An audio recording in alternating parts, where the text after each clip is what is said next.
Well, it's crazy to think that it has been 5 years since my shark attack. 5 years of this second chance that God has given me. 5 years of joy and peace and God's strength. Man, it's been a journey. And I thought how best to celebrate this more milestoney, shark anniversary, but to really give the details of what it was like going back in the open ocean and snorkeling again. Um, I know I shared it on my social media that I got to do that just 2 weeks ago today. So I wanted to really just get into the details and share that with you all, just letting you know that there's hope and redemption in Jesus. So we went to the Cancun Riviera Maya area for our special time away with my husband. And this time we got to go with some good friends of ours. And so one of the days we decided to go out on a catamaran and take it to Isla Mujeres. It's a island that's kind of, out towards the Cancun area.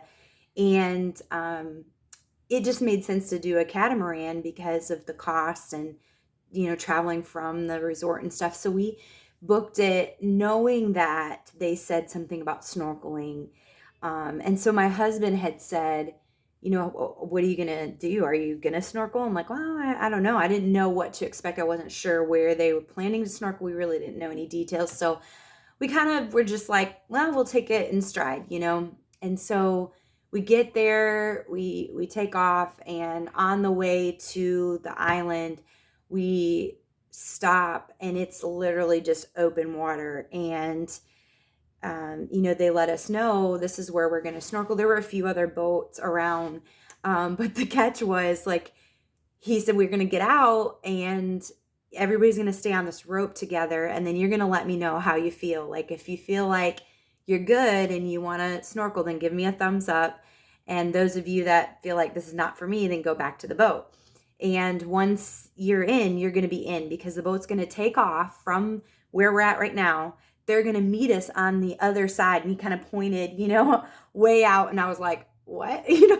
We're going to snorkel this entire way to where the boat will pick us up. So once you are committed, like there's no going back, which was so bizarre because we had never done anything like that before. We've snorkeled year after year after year, prior to the shark attack accident. And so I honestly, I was floored. I'm like, you mean we can't just snorkel for a few minutes and, if I'm not feeling it, I can come back? Like, no, it was all or nothing. And so, of course, I had a lot of hesitation and just kind of like anxiousness about, is this the right time to do this? Like, I don't know. This feels like a lot of pressure.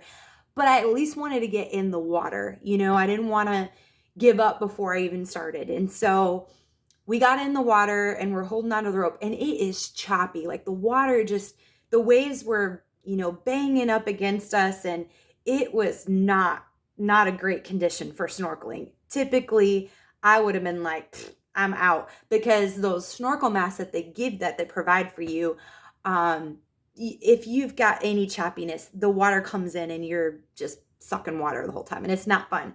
But JJ and I had went to Aruba the year before and saw these snorkel masks there that are full face snorkel masks. These guys right here, amazing, highly recommend them. So I bought them when we got back from Aruba because I was like, if I ever go back in the open water, like I want one of those, because it literally goes back here, so it doesn't cut off your peripheral vision. So I really felt like I'd be way more comfortable in something like that.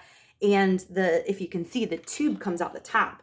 So the way it's designed, it really helps with like the waves hitting it and so forth. So we had that on, and I was like, okay, it was chaos above the water. People are like floundering around trying to decide if they can do this or not. The waves are hitting, and I'm like, okay, I'm just going to stick my head under it. I put my head under and just silence. It was like, I just think about that part in scripture when Jesus like silenced the storm. Like that's what it felt like. I know that's dramatic because it wasn't storming, but that's what it felt like. I just put my head under the water and it was just peace. And I started seeing fish right away. They were right under us, like interacting and stuff. And I'm like, oh, this is awesome. And so I pop my head up and again, chaos, whatever. And JJ looks at me and he's like, what do you think? And my friend Chad's there and he's like, what do you think? And I'm like, I'm good. And I could tell they were a little hesitant. They're like, okay, so they come along with me. And before we even jumped in the water, my husband's like, you need to stay in the middle of the pack. Like, and I'm like, I know, I felt more comfortable that way anyway. So we get going, the boat takes off, our group starts, on this journey. And I'm just watching under the water. And, of course, I'm thinking about panning left to right way more than I probably would have before. I'm very aware of every movement around me, especially with the space mask, snorkel, like I could see more. And so I was just aware. But it didn't stop me from enjoying that snorkel experience again. Like I got to see the fish interact and the different pieces that were under there. Like there was some statue things that we had snorkeled over top of that were really cool. We'd never seen anything like that before. We snorkeled over a reef. We snorkeled over this like seagrass that looked like you could just mow it. Like it was so crazy looking. And I got to enjoy all of it. Like it was amazing. And I remember thinking like midway through, I almost got, like teary-eyed, just being like, God, I'm enjoying this. Like I didn't know if I would enjoy it again. I knew I probably would do it, but there's a difference in doing it and enjoying it. And I got to enjoy it. And I was just so thankful that I had the peace of mind. And my husband behind me and my good friend beside me, like I felt safe. I felt like this is it.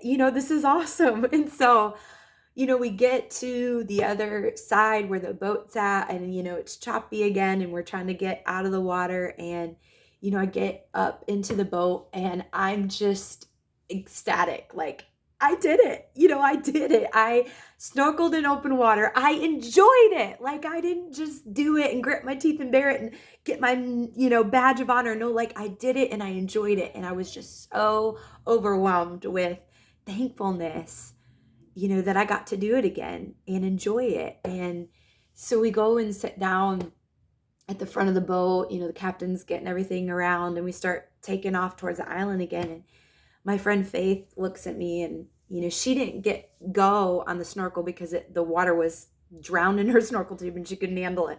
And so she's like, yeah, I was sitting here and we're, talking and I overheard somebody say that they saw a guy that was with the crew that we were with. He jumped off the front of the boat like super quickly and it was weird. And so she had asked one of the workers, what's going on in Spanish, because she also could speak Spanish. And so the guy told her that he saw a shark in the water and that he, had a knife in his hand. He was going to go scare him away, basically. And it was right after we had gotten in. And so my friend Faith's like, oh my gosh, are you kidding me? So she started praying immediately. And I didn't know anything. I didn't know of any danger. I didn't feel any danger, so I get back in the boat and I hear this and I'm like, wow, are you kidding me? There was a shark in the waters near me. Like, that's insane. At first I was like, did I make the right choice? Like, maybe I'm not ready for this, but I did it and I enjoyed it. So I was like, no, Satan, you're not going to steal my joy. Like, I did enjoy it. And I didn't feel any fear. Like I was aware and I was careful, but I wasn't fearful. And I'm not going to let the news, of what could have happened really bombard me right now, because I'm going to enjoy it. And I know I enjoyed it, So it really just reminded me of what we're facing today, like the things that we deal with on a regular basis. We have a choice to, we have to be aware, we have to be mindful, we have to use wisdom, right? And that's what I've been doing in this process. That's why I haven't gone in the open water yet, is because I wanted to make sure I felt God's peace in that decision, use wisdom for that, because I didn't want to just get a notch on my belt and then have lingering issues in my mind later, And so I was really, really careful about that. And so I think we got to do that, with our surroundings and our culture and where we're at as a society. We have to use wisdom, but we also can't get caught up in all these warnings, these what if scenarios, these things that maybe look or sound really terrible and shocking and fearful, to distract us from what God has for us. And so, I mean, what a better picture of God's faithfulness and his restoration and what he can do when we just allow him to move in our lives. Like when we're obedient to his word, when we're obedient to the steps we need to take and when we need to take them. And so I know that that's a huge analogy, and I wasn't really prepared to share all of that, but I think it's for somebody today. So um, in honor of this 5-year shark attack anniversary, I just want to say that God is amazing. God is faithful. God can take every broken piece and he can make it into something beautiful, but we have to allow him to do it. And so let that be an encouragement to you today. Like, let him restore the brokenness, because he can and he will.